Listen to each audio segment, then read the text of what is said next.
दोस्तों, क्या आपने कभी सोचा है कि रिटायर होने के बाद जहाज कहां जाते हैं? आज हम आपको एक ऐसी जगह के बारे में बताने जा रहे हैं जहां जहाजों की आखिरी यात्रा समाप्त होती है। जी हां दोस्तों, आज हम बात कर रहे हैं अलंग की, जो दुनिया का सबसे बड़ा जहाज कब्रिस्तान माना जाता है। अलंग सिर्फ एक शहर नहीं बल्कि जहाज रिसाइकलिंग इंडस्ट्री का एक बहुत बड़ा केंद्र है। यह स्थान गुजरात के भावनगर जिले में स्थित है और इसे दुनिया का सबसे बड़ा जहाज कब्रिस्तान कहा जाता है।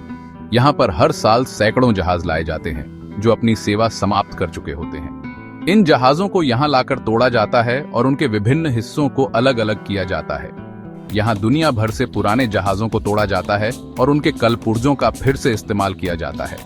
यह प्रक्रिया न केवल पर्यावरण के लिए फायदेमंद है बल्कि इससे स्थानीय अर्थव्यवस्था को भी बढ़ावा मिलता है।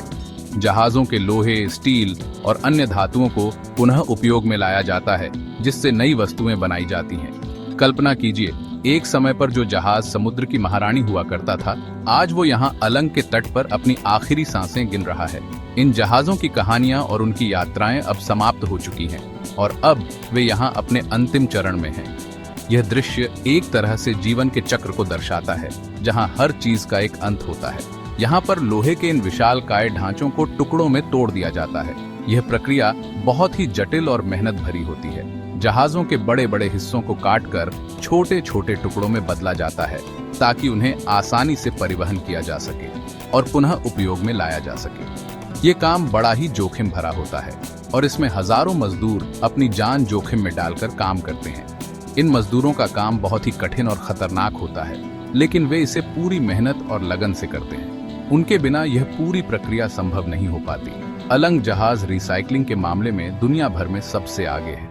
यहाँ की तकनीक और कार्यप्रणाली को दुनिया भर में सराहा जाता है। यह स्थान न केवल भारत के लिए बल्कि पूरी दुनिया के लिए एक महत्वपूर्ण केंद्र है।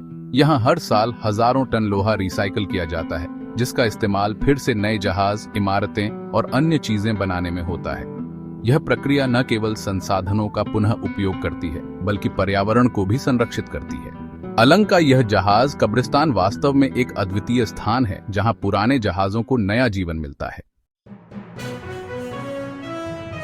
दोस्तों, जिस तरह हर चीज का एक जीवन काल होता है, उसी तरह जहाजों का भी होता है, और जिस तरह हर कहानी का एक अंत होता है, उसी तरह मर्चेंट नेवी के जहाजों की कहानी का अंत भी अलंग में ही होता है। ये जहाज जो सालों तक समुद्र की तरंगों पर सवार रहते हैं, एक दिन ऐसा आता है जब ये थक जाते हैं, पुराने हो जाते हैं और फिर उन्हें रिटायरमेंट दे दी जाती है। यहाँ आकर ये जहाज अपने आप को एक नए रूप में ढालने के लिए तैयार हो जाते हैं। दोस्तों, जहाजों को तोड़ना आसान काम नहीं है। यह एक बहुत ही जटिल और मेहनत भरा कार्य है जिसमें कई चरण होते हैं। सबसे पहले जहाज को छोटे छोटे हिस्सों में काटा जाता है ताकि उसे आसानी से संभाला जा सके। इसके बाद इन हिस्सों को अलग अलग किया जाता है ताकि उनमें से उपयोगी सामग्री को निकाला जा सके। ये एक बहुत ही जटिल प्रक्रिया है जिसमें बहुत सारी चीजों का ख्याल रखना पड़ता है। हर चरण में सुरक्षा और पर्यावरणीय मानकों का पालन करना आवश्यक होता है। जहाजों को तोड़ने के दौरान निकलने वाले कचरे को सही तरीके से निपटाना भी एक बड़ी चुनौती होती है। जी हाँ दोस्तों, जहाजों को तोड़ने का मुख्य उद्देश्य ही स्टील की रिकवरी होता है। स्टील एक महत्वपूर्ण धातु है जिसका उपयोग कई उद्योगों में होता है। जहाजों से निकाले गए स्टील को फिर से उपयोग में लाया जा सकता है, जिससे नई स्टील बनाने की आवश्यकता कम हो जाती है। जहाज लोहे से बने होते हैं और लोहा एक ऐसी धातु है जिसे बार बार रिसाइकल किया जा सकता है। यह प्रक्रिया न केवल आर्थिक रूप से फायदेमंद है बल्कि पर्यावरण के लिए भी महत्वपूर्ण है। रिसाइकलिंग से ऊर्जा की बचत होती है और प्रदूषण भी कम होता है। अलंग में जहाजों को तोड़ने के बाद उनके लोहे को अलग किया जाता है और फिर इसे पिघलाकर नए लोहे के रूप में ढाला जाता है। यह प्रक्रिया बहुत ही कुशलता से की जाती है ताकि अधिकतम स्टील की रिकवरी हो सके। पिघलाने के बाद स्टील को विभिन्न आकारों और रूपों में ढाला जाता है ताकि इसे विभिन्न उद्योगों में उपयोग किया जा सके। स्टील रिकवरी न सिर्फ आर्थिक रूप से फायदेमंद है बल्कि यह पर्यावरण के लिए भी बहुत जरूरी है। रिसाइकलिंग से न केवल ऊर्जा की बचत होती है बल्कि यह प्राकृतिक संसाधनों की भी रक्षा करती है। इसके अलावा यह प्रक्रिया पर्यावरणीय मानकों का पालन करते हुए की जाती है ताकि प्रदूषण कम से कम हो।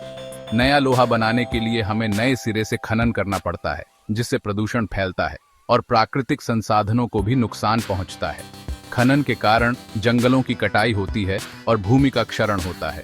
इसलिए स्टील की रिसाइकलिंग एक बेहतर विकल्प है, जो न केवल आर्थिक रूप से बल्कि पर्यावरणीय दृष्टिकोण से भी लाभकारी है।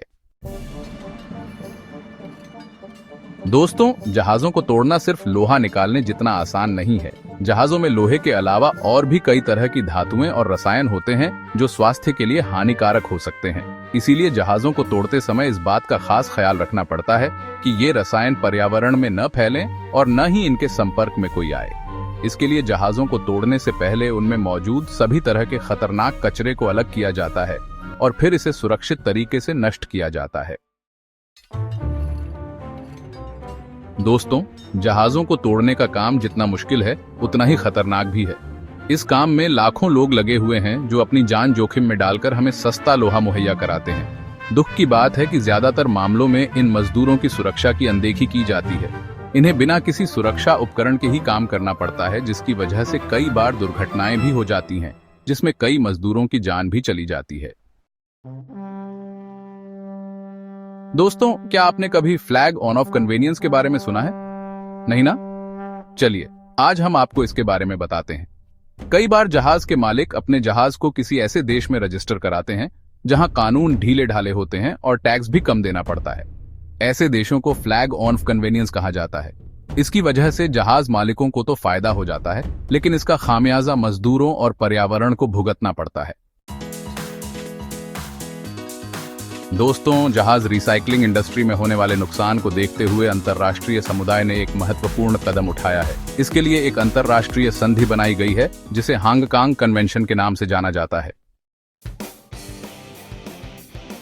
दोस्तों, जहाज रिसाइकलिंग इंडस्ट्री में होने वाले नुकसान को देखते हुए अब दुनिया भर में हरित जहाज रिसाइकलिंग की मांग बढ़ रही है। इसके लिए कई नई तकनीकों का इस्तेमाल किया जा रहा है, जिससे खतरनाक कचरे का सुरक्षित तरीके से निपटान किया जा सकता है और मजदूरों को सुरक्षित माहौल में काम करने को मिल सकता है।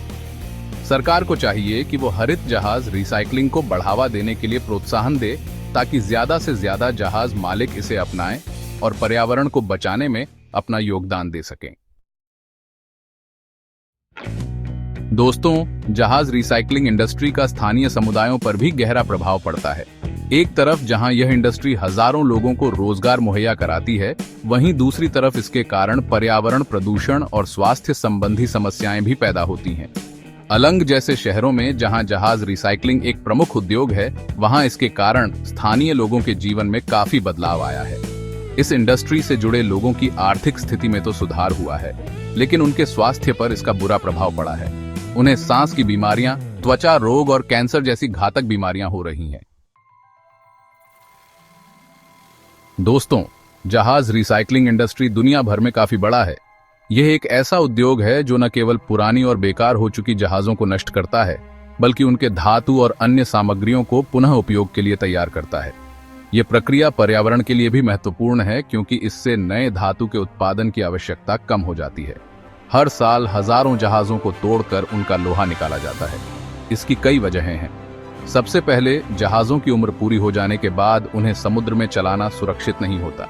इसके अलावा नए और अधिक उन्नत जहाजों के आने से पुराने जहाजों की मांग कम हो जाती है।